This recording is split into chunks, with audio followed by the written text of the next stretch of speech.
Hey, how are you?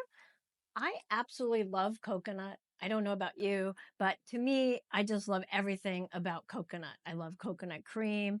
I love coconut milk. I love coconut puddings and coconut pies. And in fact, I've been craving a coconut cream pie. So I'm going to show you how to make a gluten-free and vegan coconut cream pie with a sorghum crust. So I do like to use flours that are not necessarily always the refined white flours. So I thought I'll try a sorghum crust. So I'll show you how to make that. And then the coconut cream is made with the filling is made with basically a can of coconut milk and some additional milk. I use cashew milk, and you need a thickening agent. So I use cornstarch. And okay, big confession here, it does have sugar. Look, I eat a fairly whole plant-based diet most of the time, but I do believe in having fun food occasionally. I'm actually not a big dessert lover, but I absolutely love pie. So I'm going to allow myself to have pie, and I think that dessert should be fun and not stressful. So yes, I'm using sugar in this recipe. Um, it's only a half a cup, but um, I you could use coconut sugar if you like, but from a health standpoint, there's slight benefits to coconut sugar. It definitely is a lower glycemic index sugar, but it still has a somewhat of an impact on blood sugar levels. But again, I don't do this frequently. I do it occasionally, so I understand that some of you are strict no sugar diets, but I'm just not. Um, anyway, I'm going to get on to showing you how to make this delicious pie. And I think I'll make some variations in the future with additional cream pies. Let's start with making the sorghum flour crust. To do this, you'll need 1 1/4 cups of sorghum flour. You'll also need 1/4 cup of tapioca starch, also known as tapioca flour. 1/3 cup of unsalted vegan butter, and we're going to melt that. 1/4 teaspoon of sea salt.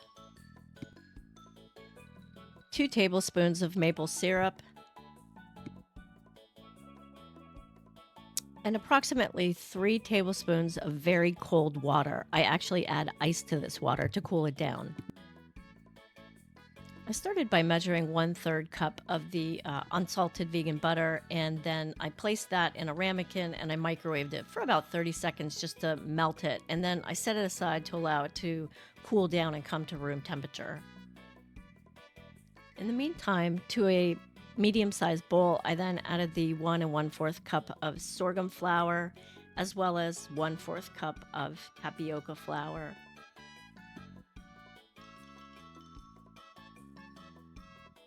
I added 1/4 teaspoon of sea salt.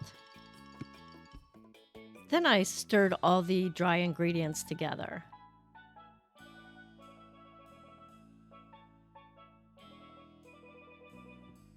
I then poured the melted vegan butter on top of the dry ingredients, and then I also added 2 tablespoons of maple syrup to these ingredients.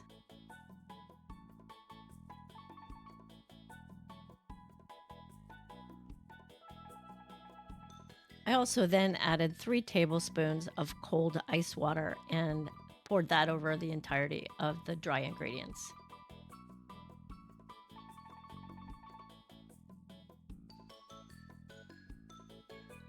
I then stirred the wet and dry ingredients together until I noticed that small pebbles were forming. This indicates that the dough is coming together.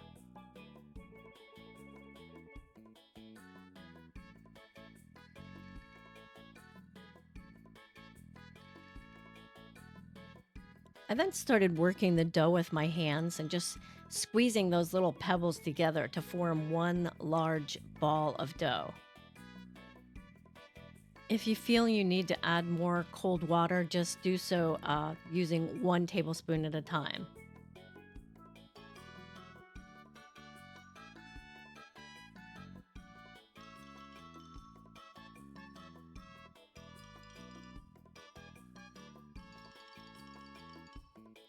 After you have a firm ball of dough, I'm going to suggest that you resist the urge to want to roll it out and instead treat this like a crumble pie crust and just place it into a pan and use your hand to flatten the dough into the pan and then use your fingers and palms to just bring it to the sides and up the sides, constantly going from the center out and turning the pan as you work. The dough, although it's held together, when you roll it out, it does tend to break.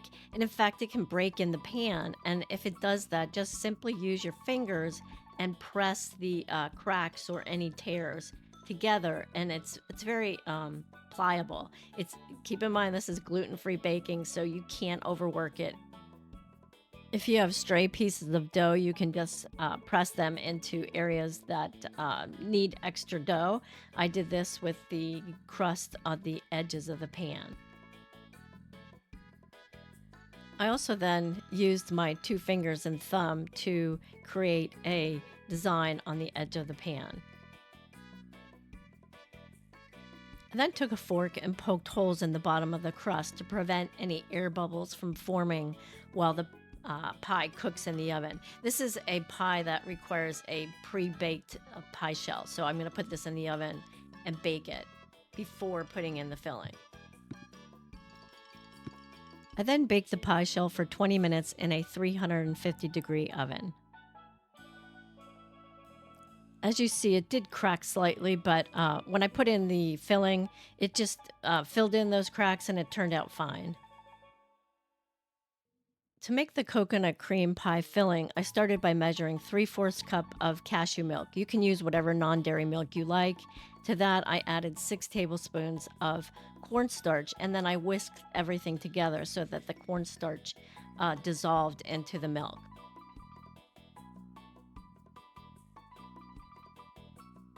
I then added 1 can of full-fat coconut milk to a saucepan on the stove, and then I added my cashew milk and cornstarch slurry to the coconut milk.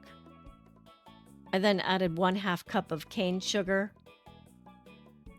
I whisked all the ingredients together and then turned it up to a medium-high heat to bring the mixture to a boil.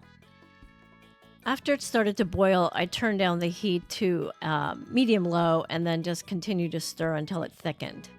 After I reached a thick pudding-like texture, I added 4 tablespoons of salted vegan butter. And then I whisked that together. I then added 1 teaspoon each of vanilla extract and coconut extract, and then I whisked those into the custard. I then poured the custard into this pie shell and I smoothed it out to make sure it reached the edges of the entire pie shell.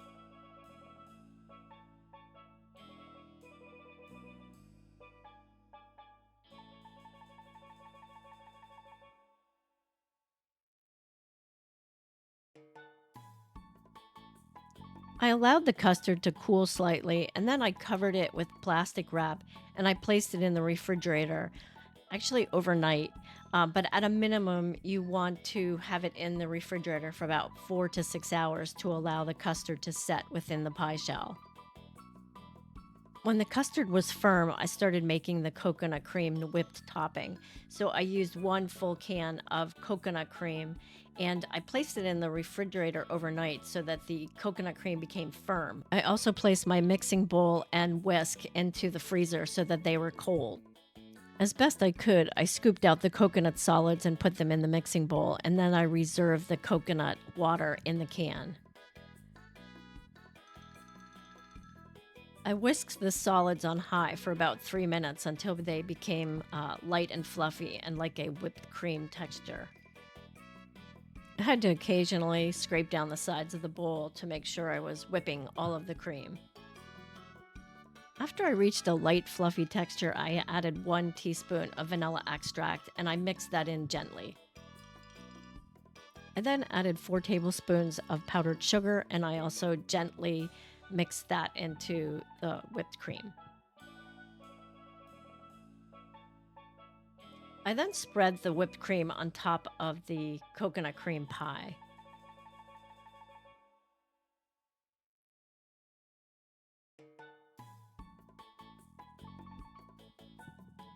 I then topped the whipped cream with dried coconut shavings. They call them smiles. I got these at Whole Foods, and they're quite crispy and delicious and add a nice texture to the pie. I was pleased with how this pie turned out from an appearance standpoint. It's definitely rustic, homey, and just down to earth. And it definitely screams of coconut, but of course, I was certainly excited to taste it. I'm sorry I didn't show you the first bite. I literally couldn't wait to taste this. I had to get my microphone on and everything to film this to show you me eating it, but I couldn't wait, so I took a bite. I'll show you a bite right now, but it is delicious. The crust is flaky and has a nice texture, and the filling is it's definitely got a creamy coconut flavor, and then the whipped cream on top is even more cream and coconut. And what's really nice is on the very top is the additional crunchy texture from the coconut smiles, as they call them. They're sliced pieces of dried coconut. I mean, this is if you like coconut like I do, this is an absolutely delicious dessert, particularly for how easy it is to make.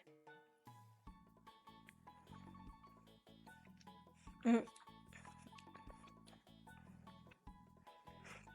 I think I'm sitting on a beach next to a coconut tree, watching the ocean, and just having this delicious coconut dessert. I mean, I'm in heaven. I'm in awe. I encourage you to make this if you're a coconut lover.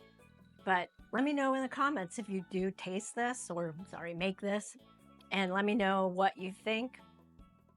And as always on this channel, if there's a particular food or dish that you absolutely love and you would like converted to a gluten-free and vegan recipe, let me know, because I'm happy to take on that challenge. I do hope to make more pie recipes in the future.